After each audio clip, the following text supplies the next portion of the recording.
here, Lukewarm Reviews, back with another one. I'm talking about Shoplifters today. I'm psyched I finally got to see it.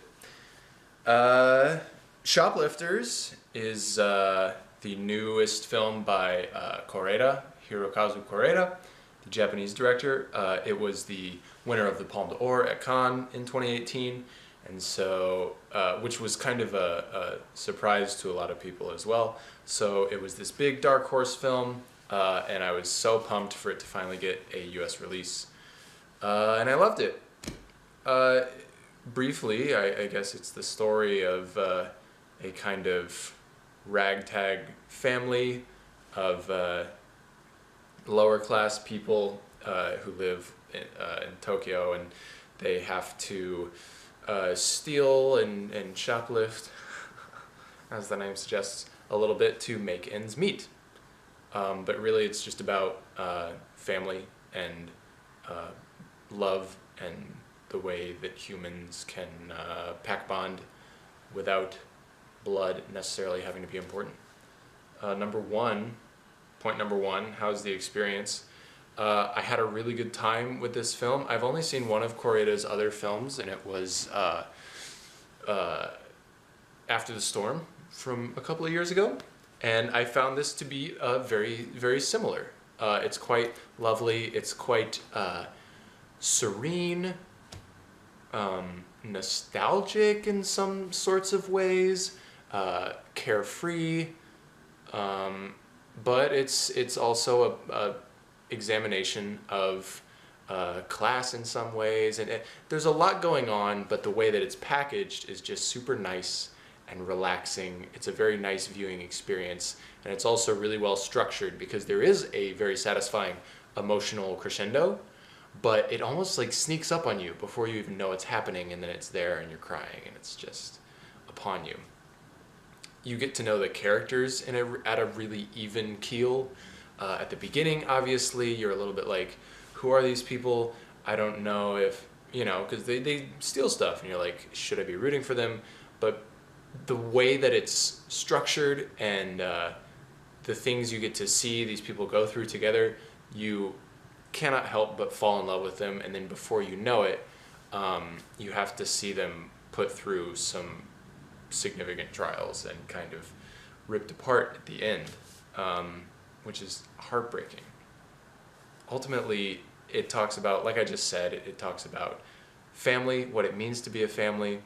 It also examines, just nobody's perfect, and so all of these people with their flaws, because they all have them, are still so lovable.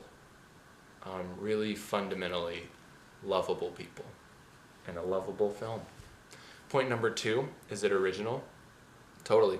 Like I was saying, it did remind me a lot of Koreeda's After the Storm, but I mean, no one else is really doing stuff like this at the moment, at least from what I've seen. It's also, he wrote it, and it's completely original. It's not an adaptation, as far as I know. I don't think it is. But yeah, point number three, the acting is all incredible.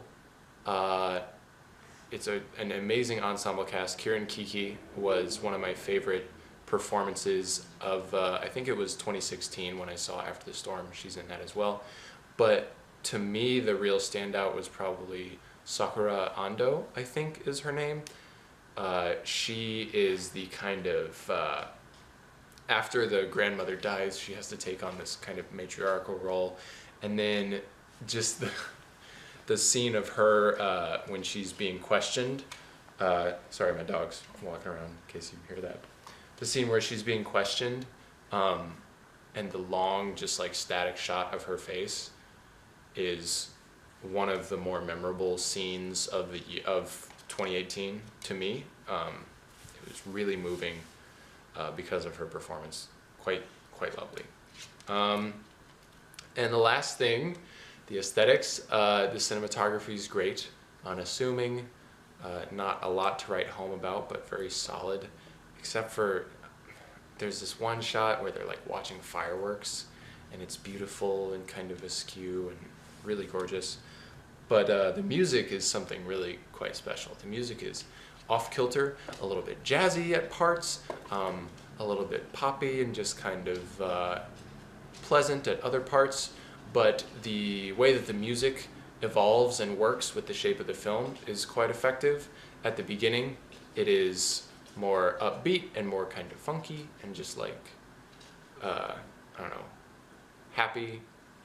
But then as the film goes on, it really almost goes away entirely. It really trails off a lot, and at the end, all we're left with is very quiet suggestions, almost motifs, more so than actual tunes. So one of the best scores of the year to me as well. So that's Shoplifters. I really liked it, as you can tell. Definitely go check it out if it's playing anywhere near you. It's really quite special. It's lovely. Let me know what you guys are seeing. What else do I need to see to polish off 2018? I'll be back with more soon. Thanks for watching. Please share this with your friends if you enjoyed it, and subscribe. And I'll see you soon. Bye.